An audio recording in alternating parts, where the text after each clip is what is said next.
My name is Charlie, and I'm a proud member of the St. Mark's Students in Action Club.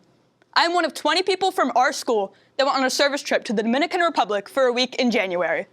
We served over 5,000 people across 12 villages by working on construction projects, running medical clinics, and distributing food to the impoverished villages hidden in the sugarcane fields. These villages are called bateys. They house the migrant workers who cut all of the sugarcane in the Dominican by hand. Often being built with scrap material, the bateys themselves are not beautiful, but the people are. Here's a short video about our trip.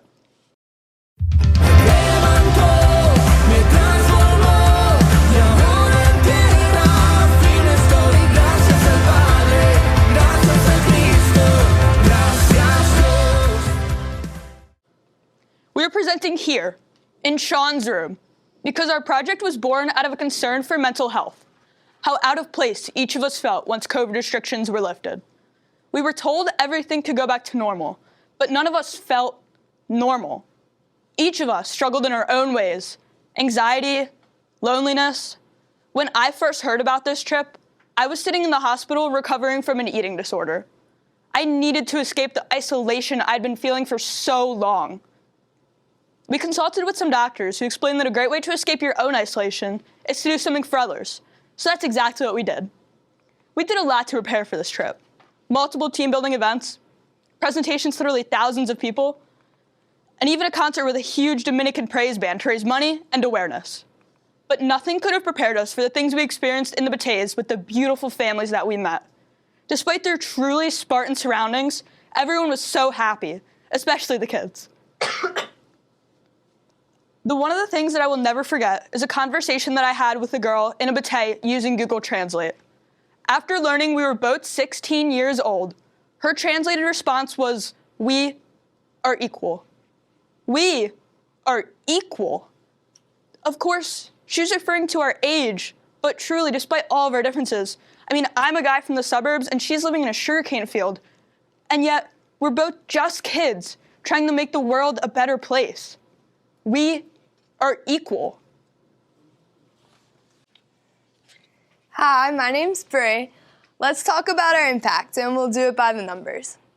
So on the morning that we left, we felt not only blessed by all of the people around us, but by the 165 donors that helped make this trip possible. Due to our fundraising, over half of our participants were able to receive some sort of financial scholarships for this trip. We formed dozens of human conveyor belts, which moved over 70,000 pounds of rice and over 12,000 pounds of cinder blocks. And in the Dominican, cinder blocks make everything, including a prosthetics clinic that we're helping Graviel build. Our clinic will help millions of amputees for free. We held hands almost 10,000 times. We gave almost 1,000 piggyback rides, and we prayed over 473 families and their homes while distributing food. We held a party for 147 kids, and we brought 9 giant red bags holding $50,000 worth of medicine that will help serve over 250,000 patients at our partner hospital this year. These generous donations came from people like us in the U.S., such as doctors cleaning out old medical closets. We brought 3 bags of baseball gear, which will help form 1 new youth baseball league, and we nearly ruined 2 sets of races trying the raw sugar cane. And even though our hug count went into the 10,000s, there were not nearly enough. This little guy loves giving hugs. He told me his name was Leche, but we just recently found out that leche means milk in Spanish. So he could have been telling me his name, but he may have really just been asking for some milk. But the number that stands out the most to me is the number 1. We sang 1 song every morning in the Dominican. Here's a little video about it. Every morning while we were in the Dominican Republic, we sang this song. It means so much to me because it talks about living in the goodness of God. With all the work we did, fun we had, and kids we met, it showed me that we can truly live in the goodness of God.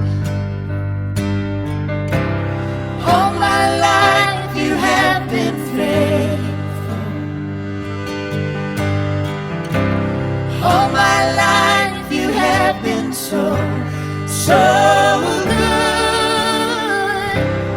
Every breath that I am able, I will sing of the goodness God.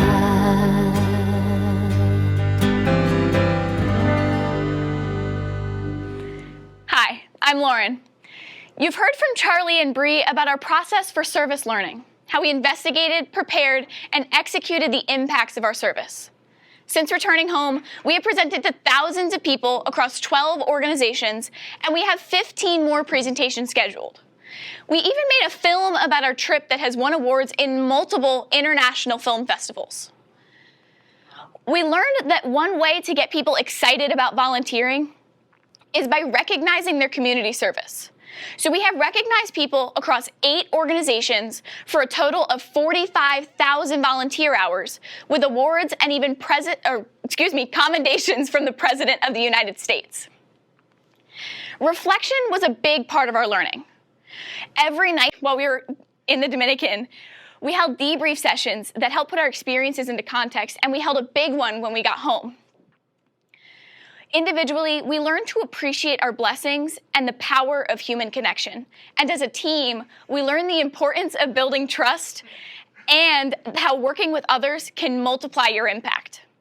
Our team partnered with 5 other missions and had 165 donors that made this trip possible.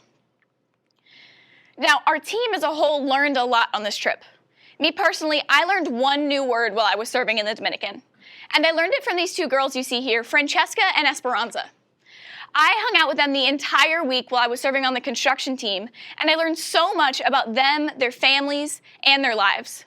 But toward the end of the week, they started using a word that I didn't understand. The word was recuerdas.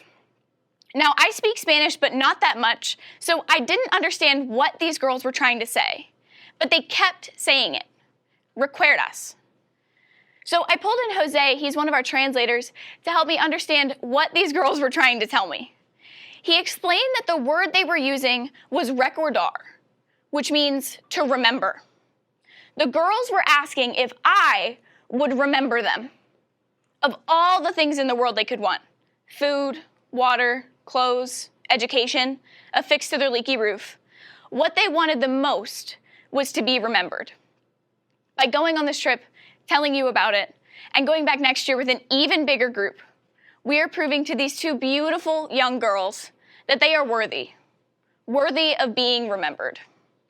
Ladies and gentlemen, this concludes our presentation. Thank you so much. I'd like to open it up to any questions that you may have.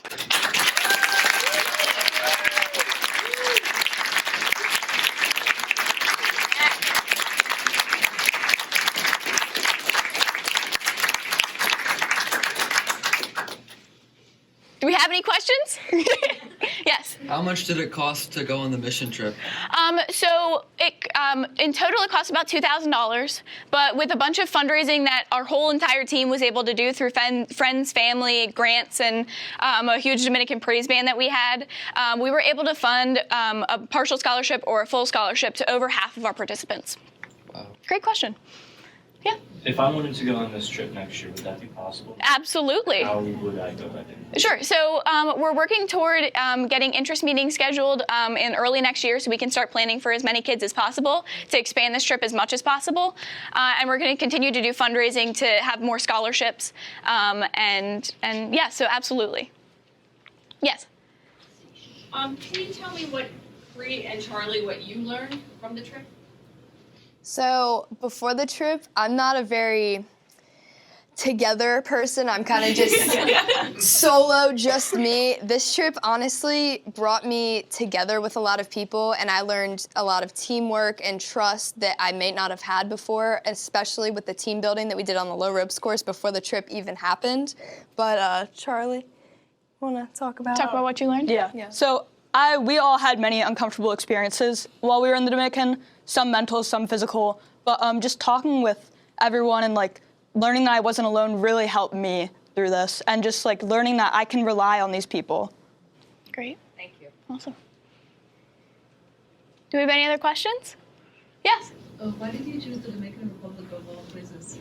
That's a great question. Do either of you guys want to take this, or you want me to take it? Okay, so we chose the Dominican because we have partnered with some missions that specifically serve in the DR.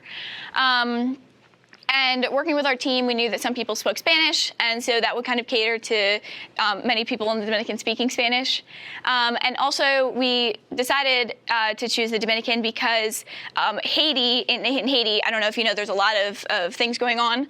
And so a lot of people are immigrating from Haiti to the Dominican. So we're actually working with a lot of Haitians, but in the Dominican. So we're expanding our impact not just straight to Dominicans, but also to Haitians. Yes. So you guys did a fantastic job. Thank you. And it sounds like it was a really great trip. But Yes. tell me about, I'm guessing there might have been a hiccup somewhere. So tell me about one hiccup and how you all pivoted or how you moved on with Yeah, go something for that it. didn't go as you expected. Yeah. Okay. So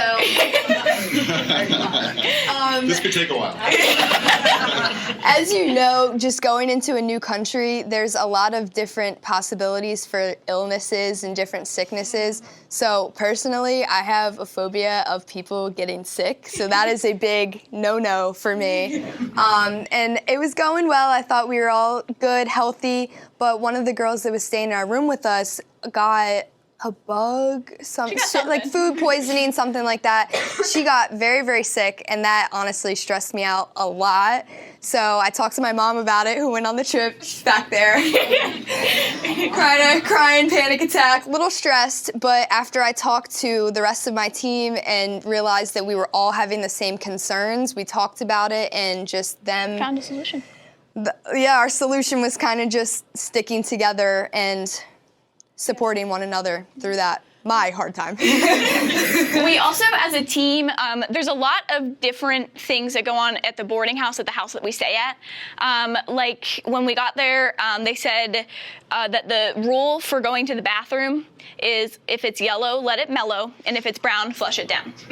So that's obviously a little bit uncomfortable, and it's a big adjustment for a lot of people here because we usually don't have to do that. And we also had something called toilet tongs that were very, very common and were in every single bathroom stall because the pipes, the sewage pipes, are not wide enough for the toilet paper to go through like clearly. So we aren't allowed to put the toilet paper in the toilet. It goes in the trash can. And so it was a big what is going on here? A big adjustment for everyone. It's a little bit uncomfortable. But yeah, so those were some things that we had some issues with. Those of you that like warm showers, don't expect that while you're down there. Bree, could you also tell us about the flight home? You had a run-in with forgiveness. You got this. So, as you know, flying with 20 people is a really big group. So me being the only senior on the trip, as we were boarding, there was another nice lady who was trying to just get a seat with her fellow daughter, cousin, whatever. And I politely asked her if she could just sit somewhere else so that all of our, younger classmen could just stay together, because I think it was only 4 of us that brought their parents with them.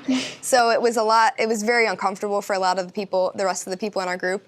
So I decided to make some bad decisions, and jump over a seat and tell her that she couldn't sit there, which made her very upset. But she ended up being very upset about it later, about how she treated me while I was asleep. And she went up to Ty and she apologized, and she asked if she could speak to me after. And we ended up talking after and apologized to each other. And she realized that her actions and my actions actually helped her grow closer to God by hearing about what we were doing on this trip.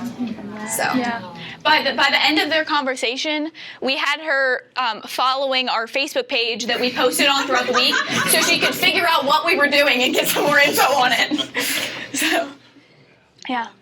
Any other questions? Yeah. Do you have any plans to expand to other locations or countries? That's a great question. I'm sure we're going to want to expand to further locations in the future. At the moment, this next year, I'm sure we're planning on just going to the Dominican. But if there's other locations that would love our help, I'm sure we would love to go. So yeah, great question. Yes. How many people can you accommodate on your team? How many people? Sounds like I think everyone in this room wants to go now. So the house that we stay at can accommodate about 150 people, but that's pretty tight quarters with bunk beds and everything like that. So we usually max out at about 100, but that's including, that has to include the mission that we work with that helps make this possible. They've been doing this for about 30 years. So we'll probably max out at about 50 or 75, depending on the size of the other mission as well. Yeah? So can I expand on Dr. Curtin's thought? Is it better to have more in one place to have the impact, or if you're going to get 50 or 75, to split that group and hit 2 countries and areas that need our help? You want to take this one? Sure. That's a very good question. And although, like, what we're focused on right now, I think just because this is the first time we brought the St. Mark's group to do it, so it's still kind of, I mean, not new to Lauren, but new to me, new to Bree, new to everyone else here. So I think, at least for this year, we're focusing on going just the Dominican, but that is a great, I mean, that's definitely... Staying together in one group, yeah. Yeah, staying together in one group, but that is definitely a great, like, something that I, at least, will think about a lot more now is how else can we, like, branch out and, like, serve others more. Yeah. It's a great question. Yes? How has it been received by the St. Mark's community, in all, like, presentation, like, with about 700 other people, so how has that been received? So they have received it so well. They have I hope they've loved learning about it because we love talking about it. We were able to present it at a prayer service before we left and got a lot of interest from that.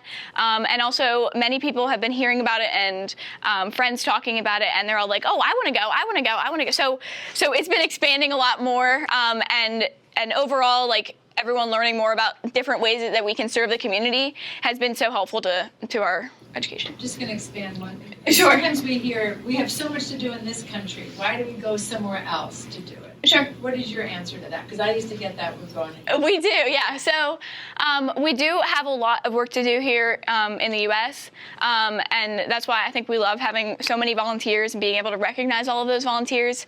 But we go to the Dominican because it's a little bit of a different experience. There's different lifestyles, there's different rules, and lots of different people. There's a language barrier you have to work through, and going to the Dominican, being in a different country.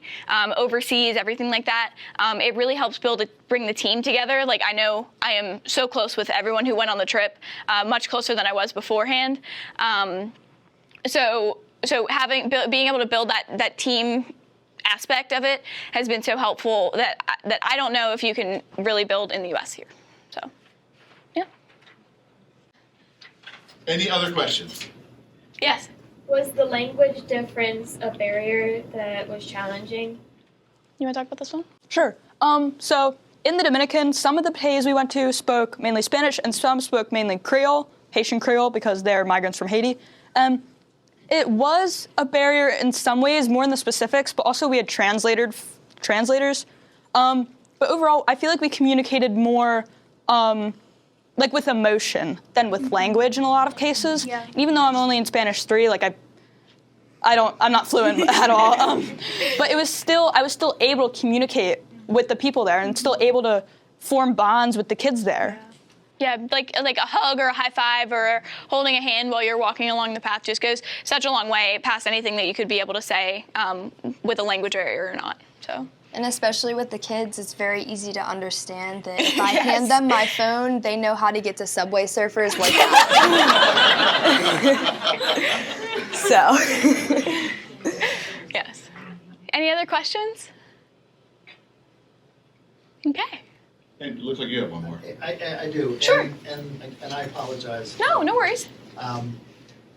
You were there to help build a facility that was kind of like a hospital clinic? Yeah, so we were there for multiple different reasons, for medical clinics, construction work, and food distribution. One of our construction projects is building a prosthetics clinic, and that's in the center of where we stay. And so a lot of people, I think 6 or 7 million people in the Dominican are amputees. And there's a number of reasons for that. But Graviel, he is an amputee himself. And when he got a prosthetic, he realized how much it changed his life. And he wanted to be able to do that for other people. So he is providing those millions of prosthetics to the people in the Dominican for free. But we are helping him build that because volunteer work has been helpful for him and his costs and being able to move stuff. We get like our bigger groups help move the cinder blocks a lot faster, and it just helps speed the process along. And it's really great to see how all the building comes together, especially with cinder blocks rather than something else, like something different or anything like that. So. And it's not just a project that they do while they're there. They also bring this stuff home. Yeah. Temple and the. I have, yeah. So when I heard the first time I went, I met Graviel, and I was super interested in his mission and his goals. So I went home, and anytime I saw someone who could have been related to, like in connection with a hospital or an ambulance or a prosthetics clinic or anything, I would ask them, hey, do you know anyone who works with prosthetics? Do you know anyone who has a closet of prosthetics that we can donate to Graviel? And through a ski instructor that I used to have, his dad is actually the CEO of Temple Hospital, and he connected me with a warehouse in Oklahoma that now supplies Graviel with many of his prosthetics that help serve the people he's helping. That's amazing. Have you found out the status, like how far along did you, with your assistants, who the building is complete? Have you checked in? Is it complete now? So it's not complete. The building process in the DR is a little slower than what we might have here. That's just due to like different types of tools and just a different process that they have. So they're still currently in phase 1, which is getting the walls up. I think they just built their first roof, and about 2 weeks ago they did their first fitting and molding and like fit the first person for a prosthetic in that building. So they are still in phase 1. It's still like dirt on the ground and some walls. Not all of the rooms have roofs, but it will, I think by 2025 or 2026, it's going to be complete. 2 floors, elevator, with a 3D printer that is going to be able to print prosthetic arms, that when you bend your elbow, it'll close the hand, and when you open it, it'll open the hand. So, yeah. Great questions. Yes. How can people who don't necessarily want to go on the trip but still want to help out contribute to the mission? Sure, that's a great question. Do either of you want to talk about it, or you want me to? Do you want to get it? No. Oh, okay. Okay. So there are actually multiple ways. If you would like to do monetary donations, they accept that. There's a way to sponsor a child in the Joe Hartman School, which is a school in a barrio, which is a city in La Romana built on top of a trash heap. So most of the kids there don't receive adequate schooling unless they go to the school, and they can only go to the school with sponsors. Other ways are just reaching out to people, and if you know anyone, for example, for the medical clinic, or we partner with a hospital there, the Good Samaritan Hospital, they both always need supplies, and we do hygiene kits. I think that's most of it. So as Charlie said, the donations are always really helpful. Also helping raise awareness, even if you don't want to go on the trip, helping to raise awareness. In September, we're going to have, as Charlie talked about, the Dominican Praise Band. They're called the Maranatha Band. They're a big Christian band, about 19 people, and they're going to come to St. Mark's and do 2 performances in one day, one assembly and one alumni event at night. So being there and supporting them and helping get that ready is also going to be a huge help to make this trip possible. So that's a wonderful question. Any other questions? So can you confirm it was $2,000 per person to attend? Yes. Okay. Brilliant.